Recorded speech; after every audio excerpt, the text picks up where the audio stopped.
여러분 안녕하십니까. 북한이 오늘 경의선, 동해선, 남북 연결도로 일부 구간을 폭파했습니다. 자세한 상황을 전문가와 함께 짚어보겠습니다.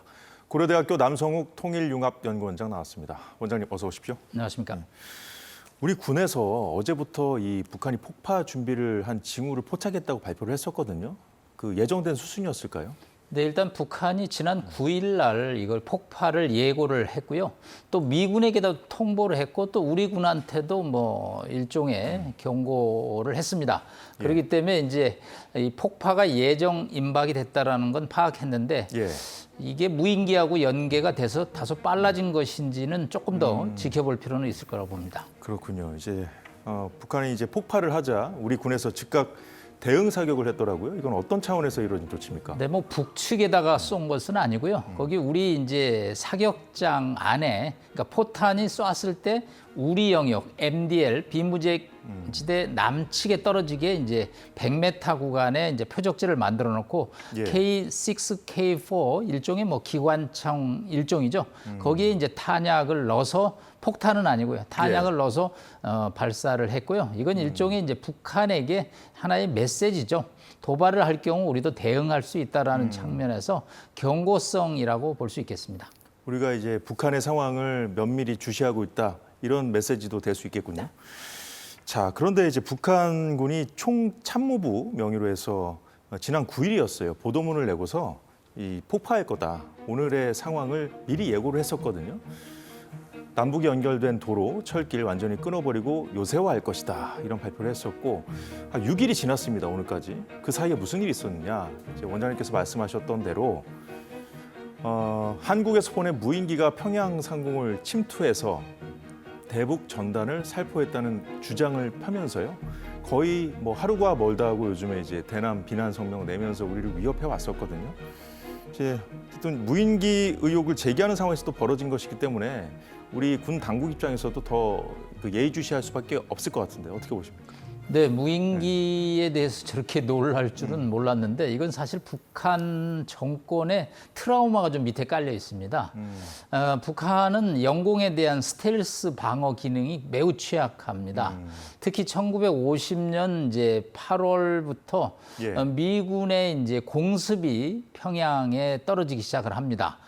그렇기 때문에 뭐 김일성의 회고록에 의하면 평양의 온전한 집이 두 채밖에 없다 할 정도로 이 방공망이 취약했고 공군력이 약했습니다. 그렇기 때문에 늘 육군은 우세한데 이 공군에 대해서 걱정을 좀 북한에서 많이 했죠.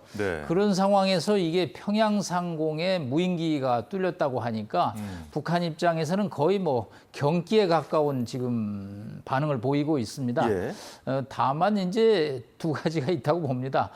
왜 저렇게 취약점을 노출시켜서 자신들이 여기가 약하다 이런 걸 과시하는 측면이 좀 있거든요. 약점을 보여주는 거거든요. 한편으로는 또 그만큼 충격이 컸다. 그렇기 때문에 또 한 번 무인기를 보낸다면 이거는 이제 그야말로 가만히 있지 않겠다. 이렇게 이제 대응을 함으로써 이 무인기가 생각지도 않게 김정은 정권의 아킬레스건이 아니냐 하는 이제 관측을 해봅니다. 자, 경의선, 동해선, 남북 연결도로 폭파로 다시 돌아왔어요. 잠시 좀 더 얘기를 해보면 북한이 이제 예고했던 대로 폭파는 시켰고요. 이제 요새화 작업을 진행할 거라고 이게 공언해 오지 않았습니까? 다음 단계는 뭐가 될까요? 일단 이제 지난해 말 김정은이 적대적 두 국가론을 주장하면서 통일 포기를 선언했죠. 그래서 그동안 뭐 남북 통일, 민족 공조 이런 상징하는 상징물 일체를 지금 삭제하고 있습니다. 그래서 뭐 삼천리 금수강산, 무슨 평화통일, 남북 하나다 뭐 이런 거 다 지금 삭제하고 있는 상황에서 마지막 수순이 이제 철도도로 연결 폭파죠. 그렇기 때문에 이제 이 철도도로 연결을 폭파한 다음 수순은 결국은 북한도 그런 표현을 썼습니다. 요새화하겠다. 이 얘기는 두 국가론 이면에는 남측의 K 한류가 북측에 오는 것을 철저히 차단하겠다. 사실은 반동사상문화법 등 3대 악법을 제정해서 남한의 문화가 들어오는 것을 굉장히 겁을 냈습니다. 이제 이걸 물리적으로 좀 보여주겠다. 그래서 이제 요새라는 것은 결국은 시멘트 방벽을 쌓는 것이거든요. 그래서 이제 비무장지대의 시멘트 방벽을 도로를 중심으로 해서 먼저 가설을 할 것입니다. 예. 그리고 이제 도로 중간중간에다도 이런 요새화를 위한 작업을 할 거기 때문에 정말 북한 정권은 이제 봉쇄와 또 이렇게 요새 속에서 예. 뭐 정말 웅크리고 있다라는 표현을 쓸 수밖에 없는 상황입니다. 김정은이 이 적대적 두 국가론을 언급한 이후에 이 육로 차단을 위한 조치, 뭐 준비 상황들은 계속 전개를 해왔잖아요, 북한이. 자, 그런데 자 이제는 그렇다면은 앞으로 상황까지 이제 짚어주셨거든요. 그 의도까지 짚어주셨는데 그런데 이제 최고위원회의에서 최근에 뭔가 이제 헌법에 두 국가론을 명문화할 거라는 관측이 있었거든요. 근데 이건 하지 않았어요. 이 부분은 어떻게 봐야 될까요? 네, 헌법의 명문화가 지난 최고인민회의 마지막 날 발표에 저도 우리 방송에 출연해서 굉장히 대비를 했었습니다마는 발표가 되지 않았습니다. 이건 두 가지가 있을 수 있겠죠. 만들었는데 발표를 안 하는 거하고 아직은 준비가 덜 돼서 발표를 안 한 거는데 후자 쪽으로 지금 무게가 실리고 있습니다. 그렇군요. 왜냐하면 통일을 지운다라는 건 북한에 상당한 어떤 할 일이 있다라는 거죠. 특히 뭐 당 규약 10대 강령이라는 게 있습니다. 북한 주민들이 모두 다 달달 외워야 되는 사항들이죠. 거기에 뭐 통일이라는 단어가 굉장히 많이 있습니다. 그런 것까지 다 손을 봐야 되는 상황에서 아직은 김정은 입장에서 실무적인 준비가 끝나지 않았다. 그래서 일단은 뭐 내년으로 넘어가서 모든 이제 행정적, 실무적 조치를 마무리하고 내년 중에 아마 발표가 있지 않겠느냐 이렇게 보고 있습니다. 그렇군요. 자, 무인기 건과 관련해서 연일 이제 북한에서 입장을 내고 있는데 어제는 이제 완전 사격 준비 태세를 갖추도록 했다는 발표가 있었고 물론 뭐 하루 전에 거를 이제 다음 날 보도하긴 합니다만은 오늘 나온 것은 또 어제 있었던 일이죠. 김정은이 군 수뇌부와 회의를 했대요. 어떻게 봐야 될까요? 어떤 얘기가 오갔을까요? 네, 국방안전협의회라는 제목으로 회의를 했습니다. 사실 오늘 아침에 제가 기록을 한참 뒤져봤습니다. 김정은 체제 들어와서 이런 회의가 있었나 찾지를 못했습니다. 그래요? 이 얘기는 뭐 이게 처음으로 공개된 회의가 됐다라고 볼 수 있겠고요. 여기 참석자들이 아주 묘합니다. 일단 뭐 전쟁 수행을 하는 국방상은 뭐 당연히 들어갔고요. 그 군수공업상, 북한의 무기라든가 전쟁 물자를 담당하는 인물이 들어갔고요. 또 일종의 정보를 담당하는 국가보위상도 들어갔습니다. 그러니까 이거는 뭐 전면전까지는 아니더라도 전쟁이 발발할 수 있을 때 참여할 수 있는 모든 부서의 책임자들이 들어갔다.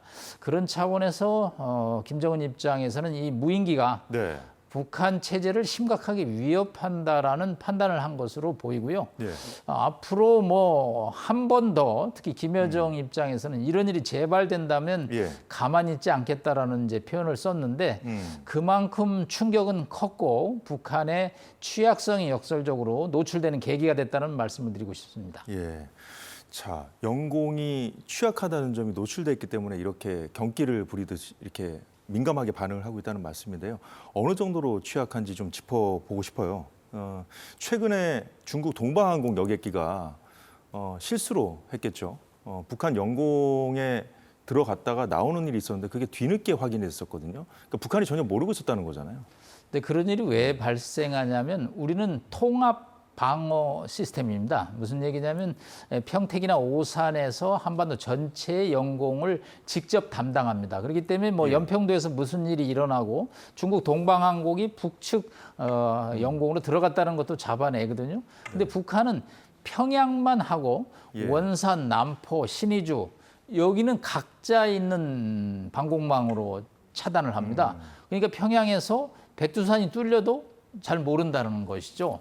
실시간으로 통합 영공 시스템이 안 된 거죠. 그렇기 때문에 동방항공이 연평도 쪽에서 우리 인천공항 활주로로 진입하기 위해서는 약간 틀어서 들어와야 되는데 이 기장이 뭐 판단 착오로 인해서 북측 쪽으로 올라갔다가 잘못을 깨달고 내려온 일이 있었는데 예. 북측이 이걸 잘 모르고 오히려 우리 개성공단 관측소에서 우리 인천공항 관측소에서 이걸 파악을 하고 나중에 사실조사에 들어가는 그런 일이 벌어지는 걸 볼 때 예. 북한이 특히 평양 이외의 지역에 대한 방공망은 더욱더 취약한 것으로 평가가 됩니다.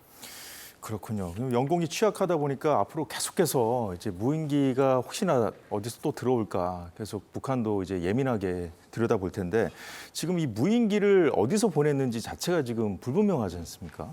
근데 북한 당국에서는 뭐 자신들의 체제 특성상 이거는 당국이 한 거다. 북한은 뭐 민과 관이 구분이 안 되니까요. 예. 그러나 우리 국방부 입장에서는 뭐 예. 이 문제에 대해서 노코멘트지만 우리 군이 이것을 저는 하지는 않았다고 보고요. 네. 민간에서 한 것으로 보입니다. 다만 이게 이제 한 200km 정도는 날아가야 되거든요. 그럴 때 이 고정익 이 무인기가 조금 돈이 들어가는 장비죠. 예. 그렇기 때문에 이 전단도 저희가 조사를 해보니까 이거는 기존에 우리 대북전단, 탈북자한테들이 날리던 전단과는 조금 다릅니다. 그래서 저는 우리 탈북 일부 NGO들이 예. 국제 NGO와 연계돼서 또 외국의 어떤 펀드, 자금을 좀 받아서 아마 서해 쪽에서 배를 타고 가서 보내면 이게 서해 쪽으로 올라가면 한 뭐 150km만 올라가면 갈 수 있거든요. 지난번에 저희가 울산에서 금강산까지 동호회에서 무인 드론을 가서 사진 찍어 온 적이 있거든요. 그렇기 때문에 뭐 기술적으로 얼마든지 할 수 있는데 예. 문제는 북한이 이거를 이제 평양에 오도록까지 모르다가 평양 상공에 나타난 걸 가지고 이제 사진을 예. 찍고 저렇게 이제 아주 경기 어린 반응을 보이고 있습니다. 평양 상국에 나타날 때까지 몰랐다는 거잖아요. 그렇습니다. 지역 방공망이 아무래도 좀 우리하고 다르기 때문에 사진을 지금 공개한 거는 뭐 평양 상공에 있는 걸 공개한 것을 볼 때 뭐 예. 평양에 와서야 이것을 발견한 것으로 보입니다. 무인기를 보낸 주체와 관련된 내용인지 모르겠습니다만 김여정 담화를 좀 볼까요? 네. 자, 무인기 주범은 대한민국 군부라고 그랬어요. 자, 그러면서 미국이 책임져야 한다고 그랬는데 어떻게 봐야 될까요? 근데 뭐 자신들의 입장에서는 다 국방이 하는 거죠. 북한도 뭐 그동안 수차례 무인기를 보냈는데 다 북한의 국방부가 했죠. 저 사람들은 민이 존재하지를 않으니까요. 그러나 이제 우리 입장에서는 좀 다르죠. 우리는 뭐 민간 드론 업체들도 많이 드론을 날리죠. 예. 근데 미국이 책임져야 된다는 건 저 사람들은 논리가 대한민국이 미국에 늘 종속돼 있다. 제국주의에 종속된 남한이라는 표현을 쓰기 때문에 네. 마치 남한 위에 미국이 있는 것처럼 그래서 이것도 또 미국이 시켜서 한 것처럼 이제 그렇게 인식을 갖고 있기 때문에 저런 표현이 나오고 있는데 뭐 저 표현은 맞지 않는 것이죠. 네. 예.